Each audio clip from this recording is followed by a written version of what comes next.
Whenever you're ready, dear.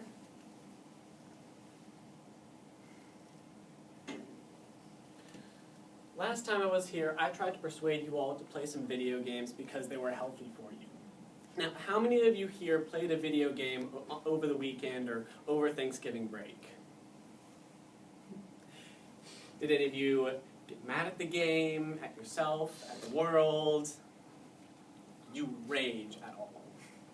Now, for those of you who may not know what I'm talking about, let's take a look at a nice little video to help exemplify what I mean when we rage. The link doesn't work, so I have to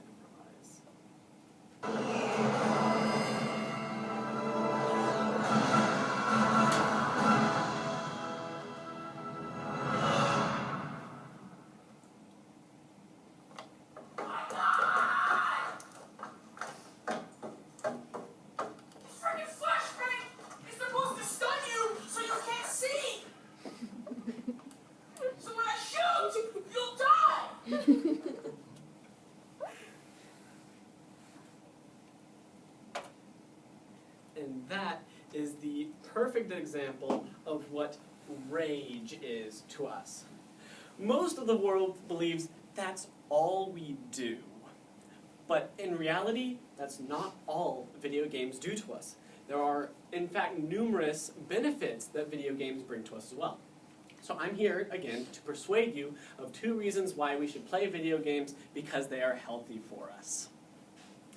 As college students, we need to fit a little bit of entertainment into our schedules, otherwise we'll start to break down.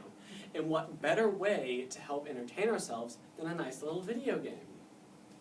I've had many years of experience playing video games myself, and I've also researched this topic, which makes me feel credible enough to explain this to you. The 2 most prevalent reasons I have found why we should play video games is because they provide us cognitive benefits and therapeutic enhancements. To start off, let's observe some of the cognitive benefits that video games bestow upon us.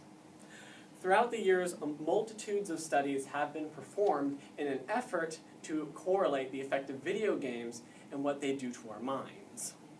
In a 2015 article by Peter Gray, PhD, he listed numerous cognitive effects that playing a video game will give us. Some include increased visual processes, increased attention span, and better multitasking skills. A more specific example of these include motion tracking, which is extremely useful in real-life situations, such as driving your car. With all these moving cars around you, you have to have some way of not crashing into one when you're making a turn or changing a lane, and motion tracking will help you do this.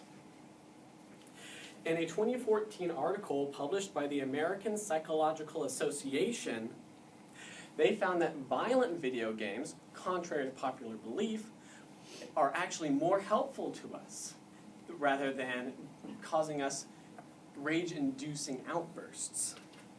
It gives us a higher spatial assessment, which is extremely beneficial for science and mathematical fields of study. The Frontiers in Psychology journal published an article in 2016 showing that action video games are helpful for even older adults, such as our age or even older. Action video games include any video game that requires a large amount of attention and focus to perform. And from these action video games, we get enhanced spatial assessment and mental processing powers. And fun fact, from the study, the younger adults obtained higher levels of benefit than the older adults. So the sooner the better.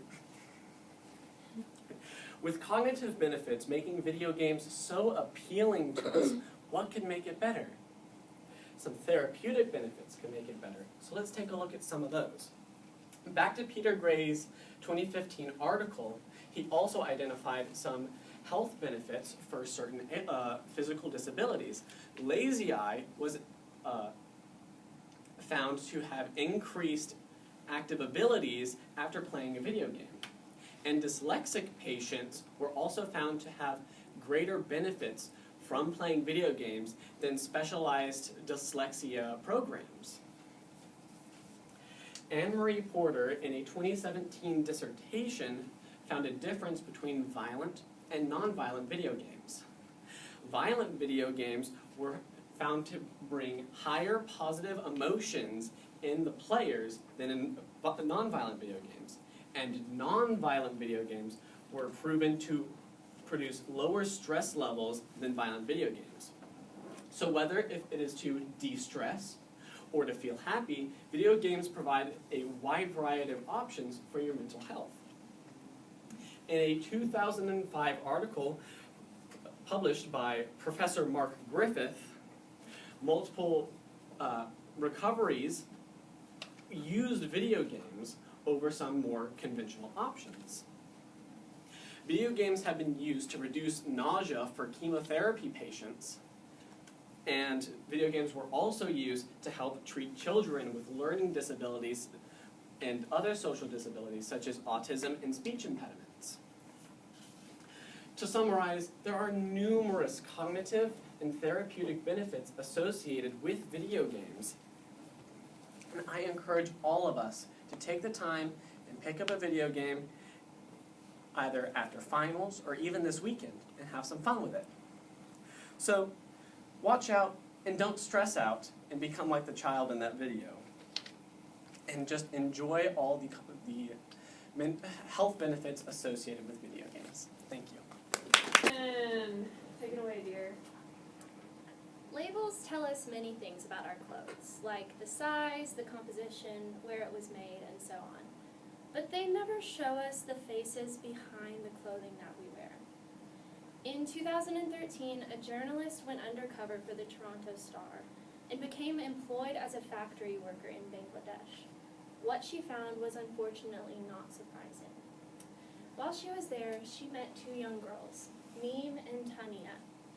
Like many other child laborers employed by sweatshops, these girls spent 12 hours every day sitting on the hard concrete floor of a sweatshop cutting t-shirts for pennies a day. What if, as consumers, we had the ability to change the fates of young girls like these? Today, my goal is to persuade you to become a more mindful consumer.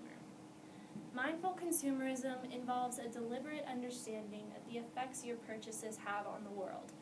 It's important that we all begin to advocate for mindful consumerism because as college students, we're the future business owners, lawmakers, and mass consumers. I'm credible to speak on this because I've studied consumer behavior and even e-commerce extensions through my fashion blog. And with both of these experiences in mind, I chose to research mindful consumerism in order to determine how we could bring a little awareness back into the marketplace. By the end of this speech, my hope is that you'll begin to consciously examine what you buy through doing two things: avoiding mindless consumption and seeking creative alternatives. Let's look first at one fundamental way we can influence production practices. Mindless consumption is really a source of issue that we see in the apparel industry. When was the last time you walked into a store, picked out a new sweater, and thought, who made this? It's easy to assume if we see smiling sales associates in the mall that a company is putting good into the world. But it's this line of thought that allows mega companies to thrive with minimal pushback from their consumers. And ultimately, this is where mindless consumption begins. So college is pretty branded if you haven't noticed. Name brand athleisure is almost everyone's daily uniform. A 2017 Business Insider report revealed that Nike is the brand of choice among millennials. But here's the problem with that. Another Business Insider report from 2013 noted that Nike Incorporated has been the face of the infamous sweatshop model of production since the early 90s, when anti-sweatshop movements broke out across the globe.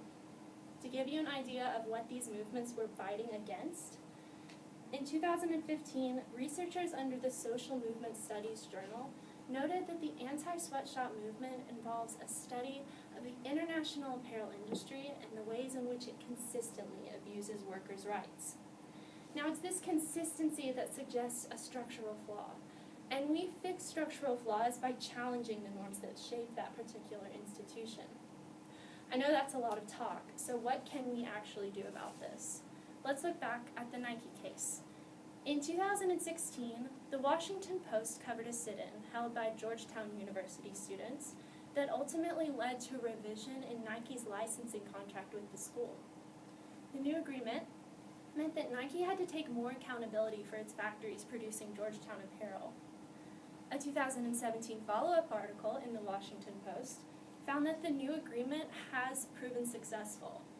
Nike, the Workers' Rights Consortium, is carrying out random inspections that are leading to improvements in Nike's factories, at least the ones producing Georgetown apparel. This illustrates the influence that we have as college students to demand transparency in a market that we essentially control. Now, if we look at this from an economic perspective, putting more ethical production practices into our factories will be more expensive, and this will have a slight impact on our end product's price. So you might have the concern that this will discourage economic prosperity. However, this is not the case. In 2004, the Cambridge Journal of Economics found that the average consumer is willing to pay 28% more on a $10 item if they can be assured it was made under good working conditions.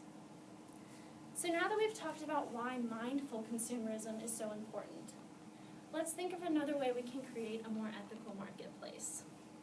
First, let's look at how difficult it is to avoid unethical brands. All 25 of these brands were found by a 2011 International Textile and Leather Workers Federation report to be enforcing absurd working conditions. Some of these violations included hazardous work environments, forced overtime, and not a single one of these factories produced the determined living wage for its country of operation.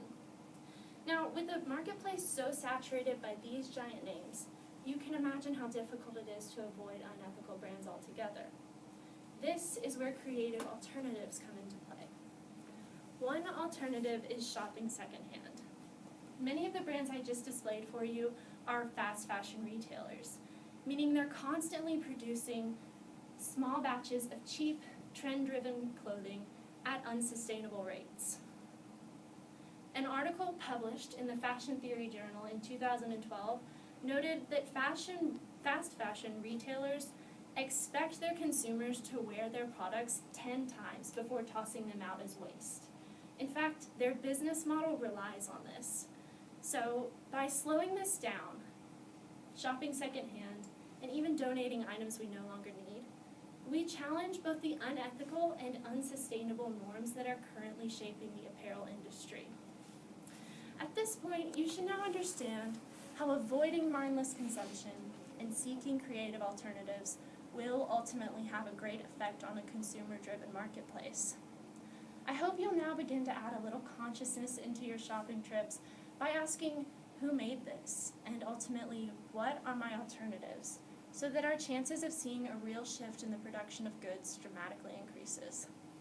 So as you shop this holiday season, try and look beyond the smiling salespeople and even the information on the back of the label, and think of the faces behind the clothes you buy and how your choices affect them.